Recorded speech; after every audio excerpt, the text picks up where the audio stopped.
Okay, so now we're going to finish reading out behind-the-scenes information associated with classic Doctor Who serial, The War Games, and this will be the final episode of us doing so. We'll also read out this from a lot of information, all from this same page. This is the TARDIS Data Core, Doctor Who's fan wiki. Since the story was first released on VHS in 1990, additional 16mm film prints were at some point located at the BFI. Although copies of already existing episodes are usually considered redundant, Episode 3 of The Enemy of the World and Episode 1 of The Web of Fear, these prints of the War Games were of significantly higher quality than those that already existed in the BBC archives. They were used for the story's DVD release in 2009. This story is ranked as Doctor Who magazine readers' favourite second Doctor story in their 2014 and 2023 polls, replacing the previous title holder, The Evil of the Daleks. Yeah. Patrick Troughton's son David Troughton appears as Private Moore. Malcolm Hulke named the unseen Major Ellis on David Ellis, who he co-wrote The Faceless Ones with. Oh yes. Terrance Dix felt that Edward Brayshaw was pantomime menace, while Philip Maddock was genuine menace. Philip Maddock portrays the war chief, whereas Edward Brayshaw is the warlord. No, sorry, he's the war chief. Philip Maddock's known as the War Master.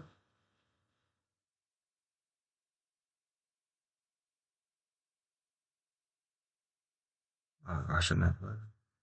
Hold on. The Warlord. What's Philip Maddock's the Warlord? Then who's the? What? What? War Chief, Warlord. I guess he's not called the War Master. For some reason, I thought he was called the War Master. I know there were. I know people talk about the Philip Maddock character as like he. Some people theorize that that's actually the Master, but he dies in this serial, so I guess it can't be the Master unless there was some retcon. It's like, oh no, this is how he survived. But I think it is meant to be a separate character. I quite like Edward Brayshaw's performance. At least the look of him is absolutely spectacular, I might say. Very interesting. Anyway, whatever, we're moving on from this bit of trivia. Unusually, episode 10 made use of clips from past serials. The TARDIS materializing on the sea was from Fury from the Deep. The TARDIS hanging in space is from the Web of Fear. And an establishing shot of Space Station W free from the wheel in space was used when Zoe was sent back to her own time. This tactic later proved to have the unintended benefit of preserving clips from the first episodes of Fury from the Deep and the Wheel in Space, which are both otherwise missing episodes. I think that piece of trivia was listed here before. Now we're going to read out some myths associated with this particular serial. Doctor Who was under serious threat of being cancelled at the end of this season. Apparently this isn't true. Although this is Terrance Dick's recollection, it has been denied by both Peter Bryant and Derek Sherwin, and is not borne out by contemporary evidence, although the viewership numbers were considerably lower than they would be at the time of the original series cancellation in 1989. The series would, however, face the threat of cancellation at the end of the following season. But that's a glorious season. Maybe they were like, guys, you can't extend these stories over 7 weeks. Move on. And that was probably for the better. Oh, those stories are brilliant, mind you. It is better to have the variety, perhaps, especially if you're watching it week by week, you know. Without, like, 4 more seasons worth of Third Doctor to just gorge on once you're done, you know. At this trial, the Doctor is charged of having stolen the TARDIS. This occurs in this story's novelisation. This is the truth, not the myth. In the prologue to Doctor Who and the Auton Invasion, and in an account in the 1972 book, The Making of Doctor Who, but not in the televised version.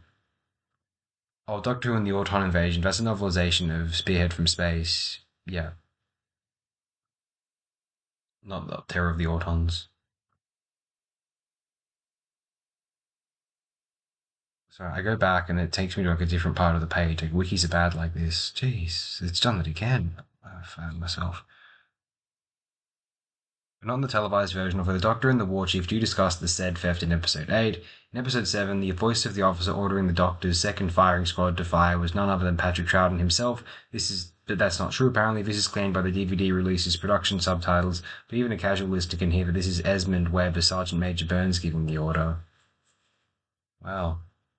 Another myth. This was the lowest rated story in the show's history until after the 1986 hiatus. Well, actually, despite the exceptionally poor ratings for episode 8, the story was never the lowest rated overall. That distinction fell to The Smugglers. It's a first Doctor serial, which had the lowest average rating of any story prior to The Mysterious Planet, 6th Doctor era, that is. It was, however, the lowest rated of Patrick Troughton's stories. Another myth. The Doctor and the War Chief have not encountered each other since leaving Gallifrey. The War Chief specifically states that he knows the Doctor from before. Okay. The alien race featured in this story are called the Warlords. Apparently that's not true. The aliens are never referred to by this or any other name apart from the aliens on screen. They are identified collectively as the Warlords in the script for episode 8. This name was never used in the finished program, perhaps to avoid confusion with the character played by Philip Maddock, who first appears in episode 7.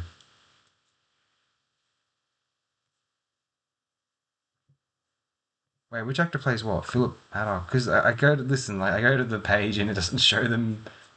Of this Doctor Who fan wiki shows Philip Maddock as he appears in like another program, and Edward Brayshaw as he appears in another program. But I can gather here. Okay, Warchief is the one who looks like the Master. Philip Maddock is the one with the glasses and the shorter haircut.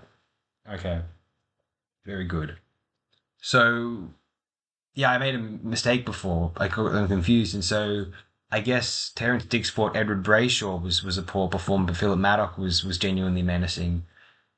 Yeah, I mean, Warchief has more dialogue, whereas the Warlord, he's more just the boss. I find it fascinating this idea that you have the Time Lords, but then you also got this other group of people called the Warlords. Like, that's just kind of corny 60s just sci-fi TV logic. I like that.